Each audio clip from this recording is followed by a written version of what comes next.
It's a pretty big day in Columbia, Missouri today. This morning, the newly ranked Tigers took on number 9 Georgia, and later tonight, there's a pretty intriguing matchup on the basketball court. We'll get to that in just a second, but first, Coach Drinkwitz and the Tigers were looking to make a big statement at Faurot Field over the number 9 Bulldogs. That didn't quite happen. It was fun early. The Tigers get creative on this trick play. Wide receiver Kiki Chisholm finds Messiah Swinson on the doorstep of the end zone. They'd run it in to cut the Georgia lead to 7. Then here comes the special teams. They block this punt, return it to the 1-yard line. Mizzou would eventually pound it in to tie the game, but things escalated pretty quickly from there. Georgia scored right before the half to take back momentum, and they never looked back. The Bulldogs rattled off 35 unanswered points to beat the number 25 ranked Tigers 49-14, but Coach Drinkwitz says he's not too worried. We lost, but hope's not lost.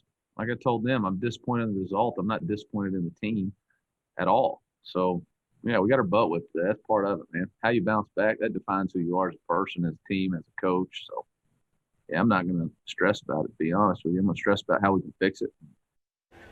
Things weren't much better for Illinois against number 14 Northwestern. Second half, Northwestern's Cam Porter is going to sneak through a seam and through the Illini defense for the score. Wildcats go up by 18. The St. Louis kid, Isaiah Williams, he had a nice highlight late, finds Brian Hightower for the 46-yard touchdown, but it wasn't close to enough. Northwestern wins 28-10. So not a great day for Mizzou or Illinois on the gridiron, but tonight the matchup between the two on the hardwood is where the real action is at. The undefeated Tigers going for their 3rd straight bragging rights win against number 6 ranked Illinois. For the first time since 1979, this annual event is being held somewhere other than St. Louis because of the pandemic, of course.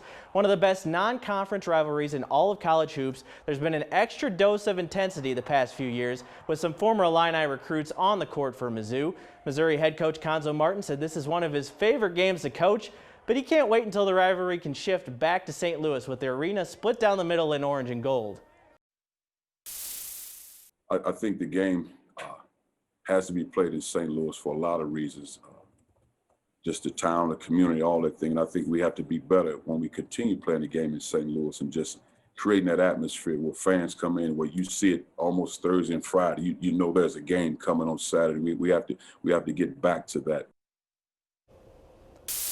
The undefeated SLU Billikens did not play today against Evansville at Chaifetz Arena as planned. After the team announced this morning, the Purple Aces had COVID protocol concerns. This is the first game of the year for SLU to be impacted by a pandemic postponement. Casey, that is it for sports. I'll send it back to you. In a normal year, right about now, fans from both sides of the river would be flocking to the Enterprise Center for the annual pilgrims called bragging rights, and maybe throwing a few choice taunts at the opposing fan base along the way. But this year is obviously different. For the first time since 1978, bragging rights will be in Columbia, not St. Louis, but it won't be any less intriguing. Missouri and Cuonzo Martin come in with one of the most experienced teams in all of college basketball and are undefeated with some impressive wins under their belt. Illinois is a trendy Final Four pick and ranked in the top 10. They also just beat Duke at Cameron Indoor. So expect this to be a close one, though. In the past 10 years, only 2 of these games have been decided by more than 10 points. Coach Underwood and his guys are fired up to reclaim bragging rights after 2 straight losses in the rivalry. I think we're more comfortable with each other. But again, they give them all the credit. You know, they punched us in the mouth, and we kept taking them and never threw any back. So, you know, we've got to, you know, we got to show a little fight this year. Mizzou's hoping for better luck tonight than this morning on the football field against Georgia.